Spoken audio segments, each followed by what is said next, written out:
Salve a tutti, benvenuti alla nuova intervista di Ad Hoc Experience. Oggi siamo qui con Gabriel. Ciao Gabriel, benvenuto. Ciao Chiara, grazie mille. Piacere di averti qui. Grazie a voi.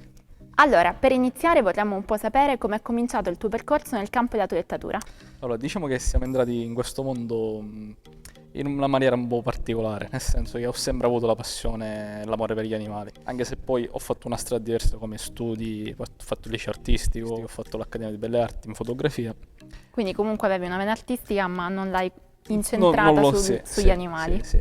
Ho sempre comunque pensato in un futuro di lavorare in questo mondo, diciamo. E fin quando un giorno poi per caso ero in un momento di pausa, diciamo. Della tua vita, eri in una pausa di riflessione, Sì, diciamo. per cercare di individuare quale strada scegliere. Fin quando un giorno poi ero a Catania e vedo un negozio di toilettatura. Lì per lì dico, ma chissà se magari fanno corsi di toilettatura o meno. Ed entro in questa toilettatura. E lì c'era, diciamo, Vincenzo, che poi è quello che diventò il mio maestro. Il tuo maestro. E sì, da lì poi ci siamo informati, ci siamo messi d'accordo e da lì diciamo iniziato il percorso di toilettatura. La tua formazione. Sì. Ma prima di quel momento avevi mai pensato alla toilettatura oppure è stato proprio un incontro casuale vedere questo insegno? No, mi ero già informato comunque tempo prima, però poi mi avevano indirizzato su strade che non mi avevano convinto. Avevi accantonato un po' la cosa. E quindi ho lasciato stare sì la cosa. Quindi Gabriel, dopo questo percorso di formazione hai subito aperto la toilettatura oppure hai fatto prima un po' di gavetta? No, subito mi sono, diciamo, lanciato in questa avventura e... Coraggioso, molto coraggioso. Sì, ho sempre pensato comunque di avere una mia realtà, insomma. Sei specializzato in qualcosa in particolare? Lavoro molto su cani da tutti i cani piccoli, ho accantonato, diciamo, cani grandi. Per scelta, come mai questa scelta? Ma non lo so, cioè i cani grandi sì, magari qualcuno ce l'ho, ma molto, diciamo, nei limiti. Fare un cane che magari ti arriva in un determinato modo, che poi tu riesci a trasformarlo, ti dà la soddisfazione proprio di vedere il cambiamento dal prima al dopo. Esatto, capito? Quindi io lavoro molto su cani, diciamo, da taglio, in particolar modo su barboncini.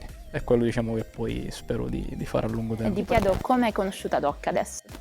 Ad Hoc l'ho conosciuta nel periodo in cui, diciamo, forse stava nascendo, credo di sì. Agli arbori? Agli arbori, sì, perché appunto ero dal mio maestro a studiare e lì, diciamo, si iniziavano a progettare tutti i momenti dell'azienda, insomma. Quindi ho conosciuto passo passo tutto quello che era il mondo Ad Hoc.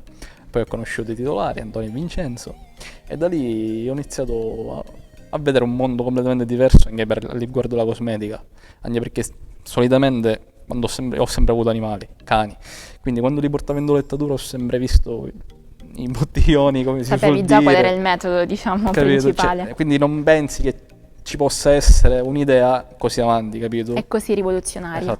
Esatto. E quindi da lì mi sono incuriosito. E quindi da quel momento ho detto, quando un giorno avrò la mia toilettatura sarà questa l'azienda che Ad Hoc è nato insieme alla tua formazione, diciamo. Sì, è quella che dovrà, diciamo, accostarsi alla mia toilettatura. Quindi tu sei un nativo proprio Ad Hoc, perché hai aperto la toilettatura con Ad Hoc e hai continuato così. Esatto. Allora Gabriel, adesso vorremmo sapere che cosa ne pensa il tuo cliente del prodotto finale Ad Hoc.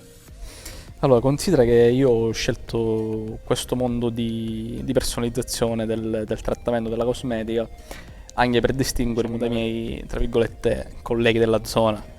Infatti il cliente magari è abituato in altri posti con una cosmetica già pronta, mentre da me quando arrivano magari soprattutto per la prima volta i clienti nuovi in cui faccio lasciare il cane, li faccio aspettare il tempo che sistema, organizzo la cosmetica, il prodotto in finale e loro appunto stupiti vedendomi, diciamo, armeggiare un pochino e creare questa poi pozione magica. Sì. E spiego passo passo che appunto questa cosmetica mi dà la possibilità di creare su misura ogni trattamento per ogni singolo cane. Non parliamo nemmeno di razza, perché ho ad esempio una cliente che ha 2 barboncini fratelli, ma sono completamente diversi di tessitura, hanno una tessitura completamente diversa.